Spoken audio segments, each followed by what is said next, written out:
Let's quickly define a few functions at the REPL to get the idea. Functions are defined using the def keyword, followed by the function name, an argument list in parentheses, and a colon to start a new block. We use the return keyword to return a value from the function. As we've seen previously, we call functions by providing the actual arguments in parentheses, if there are any, after the function name.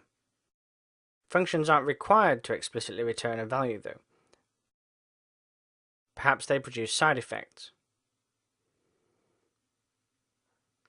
You can return early from a function by using the return keyword with no parameter.